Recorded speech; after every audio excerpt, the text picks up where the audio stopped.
Today we're talking about the redistricting battle at the State House and what it could mean for Hoosiers in the upcoming elections and for the next 10 years. Let's bring in our panel now to talk about the impact here in Indiana. Bill Morrow, Abdul Hakim Shabazz, Laura Beck, Tony Samuel with us. And let's start with Bill Morrow from the Indiana Citizen. Bill, your organization has been focused on this issue here in recent weeks and months. Like it or not, is this how you expected to see the process play out?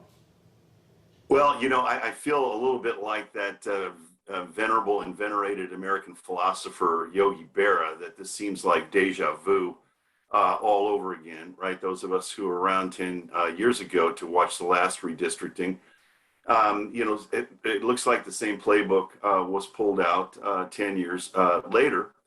And so on Tuesday, the House majority released its proposed maps. Now, that was the first glimpse that anybody had of them. They spent weeks with the census data, toiling behind closed doors. The idea that this was a transparent process is just absurd. In fact, the sponsor, the author of the bill, said that they had gone through thousands of iterations and that they had come up with the best map that they could. Well, okay. Well, let's see those thousands of iterations and see whether there were better alternatives to produce fair maps, right? To produce maps that would create competition so that there wouldn't be these lopsided supermajorities that are out of sync with the political balance in Indiana. But they did it again. In fact, an outside expert, Professor Warshaw from George Washington University, analyzed the plan, and he said, look, these are just like the ones that were produced 10 years ago.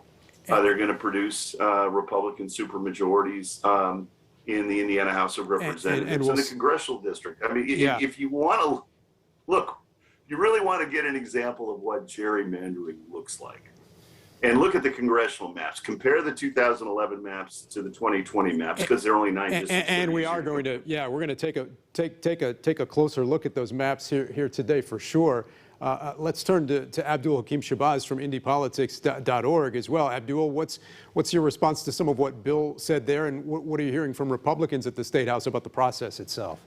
Well, as much as I love my good friend Bill Morrow to death here, I'm going to respectfully disagree. The only criteria that Republicans have to follow with the maps are the U.S. and the state constitution. The U.S. Constitution says that the populations must be as close as humanly possible together, and you cannot dilute minority voting.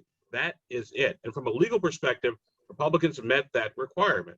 The populations are within like maybe 1 to maybe 2% of each other, and they did not dilute minority voting rights. After that, technically everything else is fair game. We may not like it, but legally, this is what they are required to do, and this is what they did. They met I will stipulate to that. I will stipulate to that fact.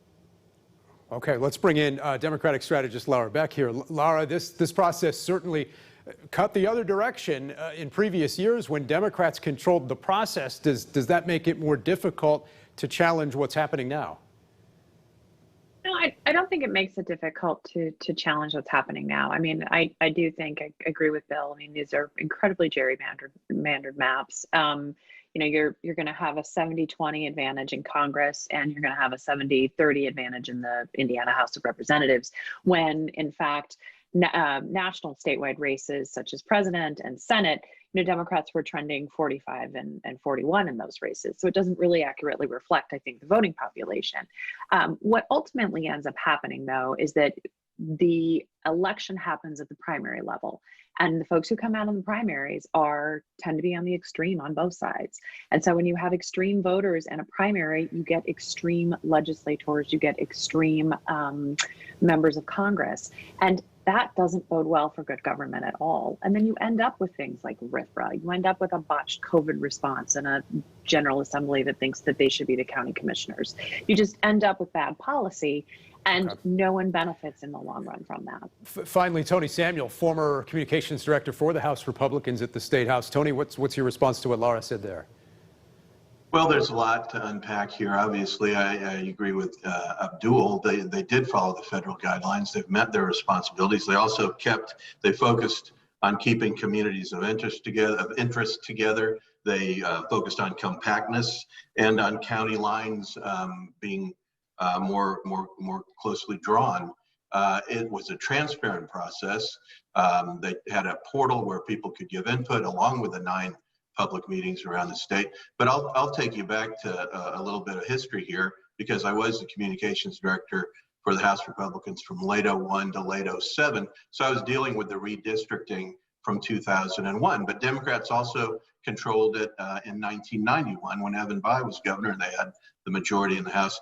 In 2001, as I said, Democrats drew the maps, but we fought with issues. We had a Right Track Indiana plan led by Brian Bosma, and then Mitch Daniels in 2004 ran for governor. And that's when we took control of the House, because we focused on the issues, not crying about the way lines were drawn, but we focused on getting the state back on track economically. We had major moves. We had DST reform change, and we had just a host of telecom reform, all kinds of things. And that's what Democrats need to focus on. So let's talk now about the very real implications of these maps. If they are indeed finalized and approved as drawn up this week, there's a committee hearing tomorrow. The process goes from there. But if these maps do go through, there's certainly a big shift here in Marion County with big implications for the 5th congressional district. Laura, does this put the 5th district out of reach for Democrats after a somewhat close race last time? It certainly makes it an uphill climb.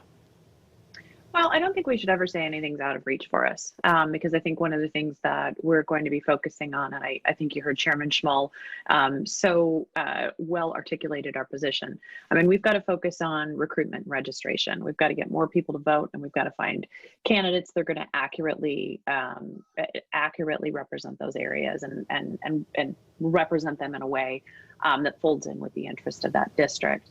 But at the same time, that was a move designed to protect that seat. And so whether it's Victoria Spartz or somebody who beats her in a primary or someone else who comes along in a primary, they are trying to protect their turf. And they did it at the expense of the folks who live in the southern half of Marion County. So I don't necessarily know if someone who lives in the southern half of Marion County is going to have something in common with a rural district in Henry County. And even the Republican 6th District chair had shared that they weren't really happy about that. Abdul, as Laura said a few moments ago, doesn't this process to some degree make the red districts redder, the blue districts bluer? Doesn't that continue to perhaps give a lot more power to those who might be on the fringe or extreme ends of both parties when it comes to that constant threat of getting primaried in a district that might not be as competitive in the general election?